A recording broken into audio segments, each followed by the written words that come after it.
মায়ের হাতের রান্না বলে কথা, যতই সাধারণ হোক না কেন খেতে কিন্তু অসাধারণ। আমার তো ভীষণ প্রিয় একটা রেসিপি।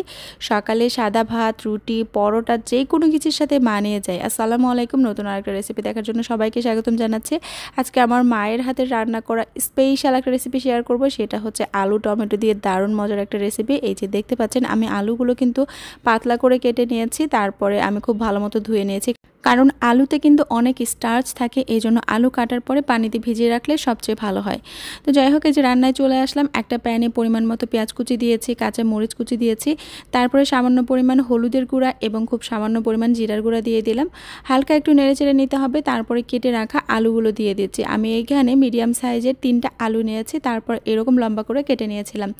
স্বাদ মতো লবণ দিয়ে নেড়েচেড়ে আমি ঢাকনা দিয়ে ঢেকে রেখে দিচ্ছি মিডিয়াম আঁচে।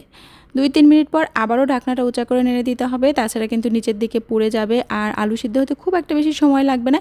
এভাবে 5-6 মিনিট রান্না করে নিয়েছি। তারপরে আমি একটা ছোট সাইজের টমেটো এভাবে কুচি করে দিয়ে দিলাম। টমেটো দিলে এর স্বাদটা বেড়ে দ্বিগুণ হয়ে যায়, আমার কাছে বেশ ভালো লাগে। আরও কয়েক মিনিট রান্না করে নিতে হবে আলুটা সেদ্ধ হওয়া পর্যন্ত। আলুটা যখন সেদ্ধ হয়ে যাবে তখন আমি স্বাদ মতো ধনেপাতা কুচি দিয়ে দিচ্ছি। আর আমি কাঁচামরিচের ঘ্রাণটা নেওয়ার জন্য আরও 2-3টা কাঁচামরিচ এভাবে ছোটো ছোটো টুকরো করে দিয়েছি। কাঁচামরিচ শেষবেলায় দিলে কিন্তু খুব সুন্দর একটা ঘ্রাণ আসে, খেতে বেশ ভালো লাগে। এখন আমি আলু টমেটোর এই ভাজিটা উঠিয়ে নেছি। গরম ভাত, রুটি, পরোটা সব কিছুর সাথে মানিয়ে যায় দারুণ মজার আলু টমেটোর এই ভাজিটা। আশা করছি রেসিপি ভালো লেগেছে। আল্লাহ হাফেজ।